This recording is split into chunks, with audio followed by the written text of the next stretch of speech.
Pour le groupe RRDP, la parole est à Alain Touret pour 10 minutes.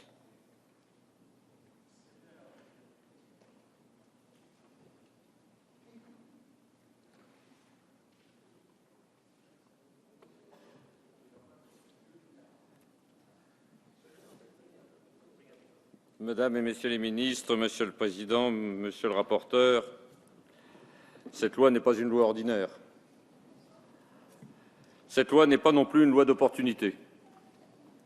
Le renseignement est en effet intrinsèquement mêlé à la police. Plus un État est fort, plus un État est centralisé, plus le pouvoir s'appuie sur le renseignement.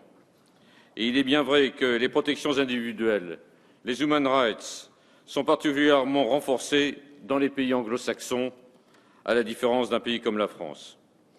La France est pourtant une démocratie qui s'appuie sur un régime et sur une république jacobine et centralisée. C'est pourquoi le renseignement est de ce fait intrinsèquement mêlé à la police et à l'État, situation qui n'a fait que se renforcer avec l'élection du président de la République au suffrage universel. Et il faut le reconnaître, la tradition remonte à loin. À Louis XIV et à son lieutenant général de police Larénie, mais surtout à Fouché, dont on a rappelé la mémoire. Il suffit de relire Stéphane Zweig, Jean Tullard ou encore Emmanuel de Varesquiel pour s'en convaincre. Fouché a su organiser la préfecture de police, le ministère de la police générale. Ces espions, souvent d'anciens jacobins, qui servirent comme lui la terreur, avec leurs écoutes, étaient partout. Ils sont d'une efficacité redoutable. Et il suffit de se rappeler l'efficacité de leurs actions lors de l'attentat de la rue Saint-Nicaise. Et ce n'est pas pour rien que Varesquiel parle de Fouché en disant « la pieuvre ». Le renseignement, c'est donc la pieuvre. Le symbole du renseignement est à l'époque un œil. C'est tout dire, surtout lorsqu'il s'accompagne de la devise rappelée par Tullard « On ne se trompe jamais ici que quand on remet en liberté ». Le renseignement va, bien sûr, avec le temps, s'appuyer sur les écoutes.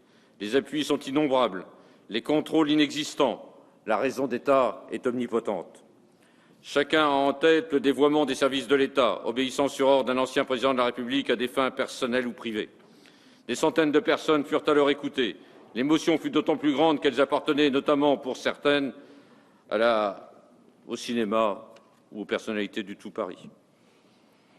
La France décida alors de réglementer ses services de renseignement, notamment après les atteintes du 11 septembre 2001. Mais ce texte, comme l'a opportunément rappelé notre président Urvoas, a une genèse plus ancienne que 2001, que les attentats, par ailleurs, du mois de mars 2015. Quant à l'affaire Mera, elle mit en évidence que le renseignement avait été défaillant et que les membres du renseignement ne disposaient pas, sans doute, d'un cadre légal suffisamment important pour accomplir leur action. Notre texte va bien au-delà du terrorisme et concerne en particulier tout le secteur économique, tant il est vrai que nos entreprises sont pillées par des prédateurs qui sont souvent nos alliés. Et je me rappelle à ce niveau un ancien préfet de Basse-Normandie qui, devenu préfet de Lille, attira notre attention bien souvent sur ce qui concernait ce pillage économique. Reconnaissons-le, le champ d'application du projet de loi est extrêmement large puisque 7 finalités sont prévues par la loi. Ces définitions sont très larges. Or, les atteintes, les limitations des libertés doivent être appréciées stricto sensu, ce qu'admet d'ailleurs notre rapporteur. On ne peut que suivre le défenseur des droits lorsqu'il souligne « La loi doit être d'une clarté et d'une précision suffisantes pour fournir aux individus une protection adéquate contre les risques d'abus de l'exécutif dans le recours aux techniques du renseignement. La nature des mesures susceptibles d'être mises en œuvre dans le cadre du projet de loi sur le renseignement implique donc des exigences fortes en matière de prévisibilité de la loi. Car il est vrai que les intrusions dans le droit au respect de la vie privée sont des atteintes par nature graves. Elles doivent dès lors reposer sur des dispositions qui doivent être d'autant plus claires que les procédés techniques se perfectionnent. La Cour de justice de l'Union européenne s'est prononcée en ce sens dans un arrêt très intéressant du 8 avril 2014, Digital Rights Ireland, censurant la directive du 15 mars 2006 sur les communications électroniques. L'interprétation, nous dit-on, doit être d'autant plus stricte que la loi ne précise pas suffisamment les catégories de personnes susceptibles d'être visées par les activités du renseignement. ce qui est contraire à la jurisprudence européenne. Mais affirmons-le, cette loi n'est pas dangereuse. Elle n'est pas dangereuse car elle répond en elle-même à la plupart des arguments, en soulignant qu'un contrôle exceptionnel sera organisé par la Commission de contrôle des techniques de recueil du renseignement, la CNCTR, et grâce à une juridiction spécialisée au sein du Conseil d'État. Ce sera donc au juge administratif qui, en la matière, est le juge naturel des libertés. De manière ironique, quelqu'un faisait remarquer « je préfère être jugé par M. Sauvé que par Mme Joly ». Mais enfin, peut-être que notre ami Coronado serait d'un avis au contraire. Donc, il faut faire respecter les principes définis par l'article 2 de la Déclaration des droits de l'homme et du citoyen qui garantit secret des correspondances et inviolabilité du domicile, mais qui reconnaît aussi la validité des exceptions à ces principes en cas d'intérêt public dans les limites fixées par la loi et dans le respect du principe de proportionnalité que l'on ne souligne pas suffisamment. La CNCTR, c'est la pierre angulaire de la loi.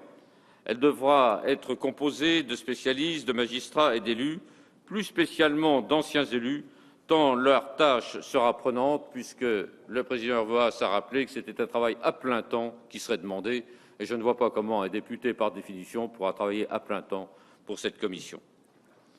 Grâce à un texte enrichi par de nombreux amendements, le champ d'application sera plus resserré, avec la détermination des personnes visées, avec un traitement spécifique, qu'ils soient avocats, magistrats, journalistes ou bien sûr parlementaires. Cette loi n'a donc rien à voir avec un quelconque Patriot Act américain. Le renseignement, il faut cependant s'en méfier, car le renseignement, c'est la CIA, le renseignement, c'est le KGB, et le renseignement, c'est également M. Poutine. Et ce ne sont pas des clubs de vacances où l'on pratique le bisounours. Le renseignement ne doit pas se constituer en force autonome. Il doit se fondre dans la République pour mieux la défendre. Quelques observations complémentaires. Sur la durée de conservation des documents ou des fichiers, plus la durée sera longue, moins le principe de proportionnalité sera respecté. Les risques d'utilisation à des fins peu avouables seront alors grands. Deuxième chose, en ce qui concerne la conservation du fichier des terrorismes, il est parfaitement utile qu'il y ait un fichier des terroristes.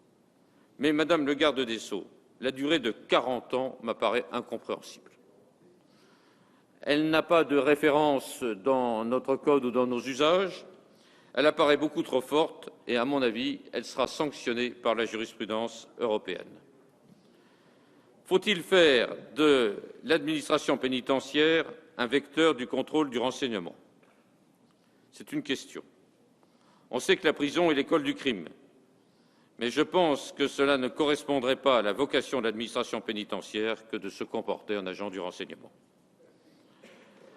Alors oui, cette loi est utile. Cette loi est équilibrée. Les avantages l'emportent largement sur les inconvénients, sur les restrictions des libertés. Ce texte sera voté, je l'espère, par la majorité et par l'opposition. Plus le consensus sera grand, mieux sera comprise la riposte des républicains contre ceux qui attaquent la République, donc contre tous les terroristes. Voilà pourquoi les radicaux, ces fils de Clémenceau, sont persuadés qu'il n'existe pas de liberté sans sécurité. Ils voteront ce texte heureusement amendé, car ce texte renforce l'état de droit, car ce texte rassure les citoyens. Je vous remercie. Merci, monsieur le député.